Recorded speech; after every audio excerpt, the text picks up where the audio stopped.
Hello everyone, good morning, नमस्कार, सुप्रभात। तो भाई आज की ब्लॉगिंग स्टार्ट भी हो रही है सुबह के 8 बजे से। और ब्लॉगिंग स्टार्ट कर रहा हूँ मैं आज ब्लॉग से धारचूला, क्योंकि आज मैं जा रहा हूँ जुम्मा। तो इसलिए कल यहीं रुक गया था, क्योंकि घर से आने में बहुत टाइम लगता है। तो दादा लोगों की ही रुका था रूम में। तो भाई देखो ब्लॉग का सीन कुछ इस प्रकार से है। अब चलते हैं, यहाँ पे ब्लॉक का गेट है, यहाँ से बाहर फिर जुम्मा के लिए गाड़ी पकड़ते हैं, चलते हैं जुम्मा गांव। जुम्मा में बहुत सारे काम निपटाने हैं भाई आज कल में। तो भाई कल रात भर बहुत भयंकर वाली बारिश हो रही थी। देखते हैं रोड बंद पड़ी है या फिर खुली है, आगे जाके पता करते हैं, तब देखते हैं भाई आज जाना होता है या फिर आज भी यहीं स्टे करना पड़ता है।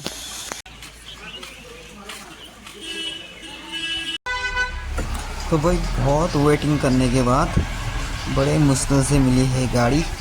तो चल पड़े सफ़र में। तो कितना टाइम लगता है आगे पहुंचने में, रोड भी कैसी है पता नहीं। चलते हैं अभी आगे की तरफ।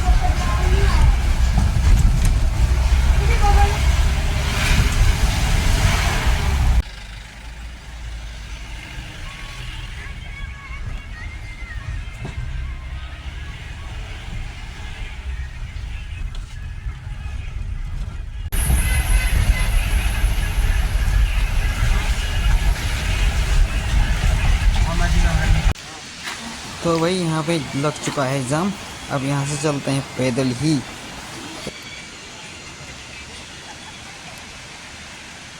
इलाहाबाद से उतर के ऊपर चढ़ाई चढ़नी पड़ रही है भाई। अभी समथिंग आधा 1 घंटा लगेगा चढ़ाई चढ़ने में। तब जाके पहुँचेंगे लोकेशन में। तो भाई अभी पहुँचे, नीचे तो जाम भी लगा है और जाम खुलने तक तो बहुत लेट हो जाता है। फिर यहीं से जा रहा हूँ, इलाहाबाद से नहीं, इधर से एकदम शॉर्ट वाला रास्ता बन रखा है, तो यहीं से जा रहे हैं। तो कुछ इस प्रकार से यहाँ का रास्ता। तो चलते हैं फटाफट।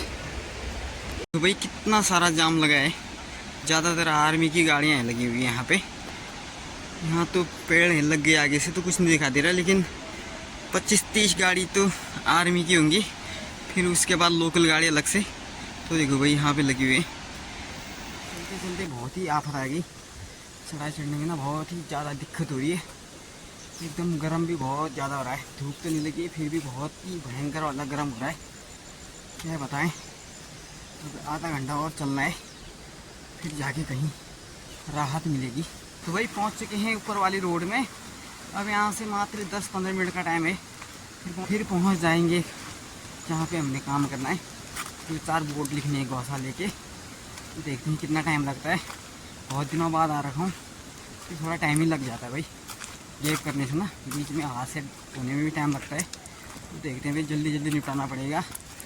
बारिश का सीज़न भी है भाई, कभी भी बारिश होगी, लिखने जैसा भी ऐसा ही होगा बाद में। तो जल्दी जल्दी कोशिश करेंगे। गाड़ी की रोड तो सीधे उतर को जाएगी, लंबा होगा। तो हम यहाँ से जाएंगे सीधे शॉर्ट। तो 5-10 मिनट में पहुँच जाएंगे। तो इस वाले रूट से चलेंगे अभी। तो भाई आधा अधूरा काम छोड़ के घर जाना पड़ रहा है, मतलब कि बहुत धोखा हो गया आज। मतलब 2-4 ही काम किया, मतलब आज बाद ऐसे घर जाना पड़ा भाई।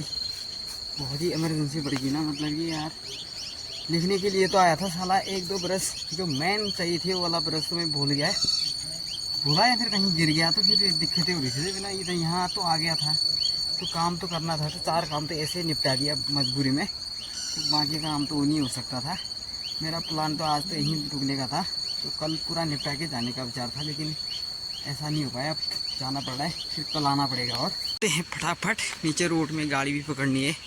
शाम का टाइम होने जा रहा है, मतलब अभी 2:30 बज गए हैं, लेकिन मौसम ऊपर से बिगड़ते जा रहा है, तो फिर दिक्कतें होंगी, रोड ब्लॉक हो सकती है। तो जल्दी जल्दी जाना पड़ेगा। तो भाई यहाँ दुकान खुली होगी बोल के इस रास्ते से आया था, लेकिन पोपट हो गया मेरे साथ आज दिन भर धोखा ही धोखा हो रहा है भाई। ये देखो दुकान भी बंद है।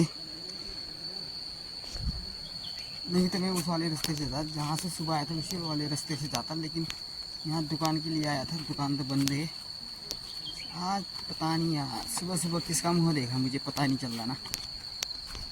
तो भाई देखो यहाँ से कुछ इस प्रकार से दिखता है इलाहाबाद का माहौल।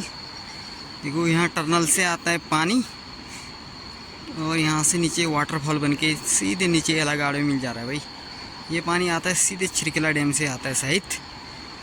और देखो नीचे पे एलागाड़ की मार्केट, ये देखो भाई मार्केट यहाँ से हल्की हल्की दिख रही है। अभी इसी मार्केट में जाना है, फिर वहाँ से धारचूला के लिए गाड़ी पकड़नी है भाई। अभी तो बहुत चलना है, मतलब कि 15-20 मिनट चल लग जाएंगे। और जो सामने से पूरा दिख रहा है ये पूरा गांव नेपाल का है, लेकिन नाम पता नहीं मुझे इस गांव का, हुती बोलते हैं शायद ऊपर टॉप में तो, लेकिन नीचे पता नहीं क्या बोलते हैं। लेकिन हुती मान के चलो पूरा गाँव मेरे हिसाब से, क्योंकि मुझे तो इसी नाम से पता है। तो ये गाँव पूरा हुती है नेपाल। फाइनली रोड में भी पहुँच चुके हम। अब आगे दुकान में तक होके आते हुए थोड़ा रेस्ट से भी खा लेते हैं, फिर चलते हैं। कोई गाड़ी मिलती तो बाज़ार, थोड़ा वेट तो करना पड़ेगा भाई, इससे तो गाड़ी तो मुश्किल ही है मिलना। अभी ऊपर से आएंगे शायद, अभी तो कोई मिली नहीं गाड़ी, नहीं तो मैं सीधे चले भी जाता। गाड़ी नहीं मिली तो अब सोच रहा हूँ दुकान तक जाता हूँ, फिर वहाँ से गाड़ी मिल भी जाएगी तो बढ़िया रहेगा भाई। तो भाई देखो अभी चल रहे हम एलागाड़ में। रोड की कंडीशन बहुत ही भयंकर हो रखी है भाई। यहाँ भी देखो इतना बड़ा लैंडस्लाइड होती है, जितने भी रोड डामर लगी थी सब एकदम पैक हो रखी है पत्थरों से, एकदम किनारे किनारे चलना पड़ रहा है भाई इंसानों को भी, और गाड़ी घोड़े जो भी है ना वो भी एकदम किनारे से जा रहे हैं। मतलब चौड़ी रोड बनाने का फ़ायदा तो हुआ है, क्योंकि ऊपर जाम भी हो रखी है तो फिर नीचे से तो निकल ही रही गाड़ियाँ। और दुकान की कंडीशन भी देखो भाई, इधर से तो भाई कभी भी नीचे गिर सकती है ऐसा लग रहा है। अगर ऊपर से आपदा आ गई ना तो यहाँ बहुत ही भयंकर स्थिति बन सकती है। 2013 की आपदा में यहाँ से एक इससे पुराना वाला पुल था वो चले गया था, तो उसके बाद ये नया बनाया भाई। उस आपदा में हम ऊपर फंस गए थे, तो यहाँ पे हम ट्रॉली में आए थे भाई। टाइम का अनुभव था, तो ट्रॉली में चलने में भी बहुत ही डर सा लग रहा था।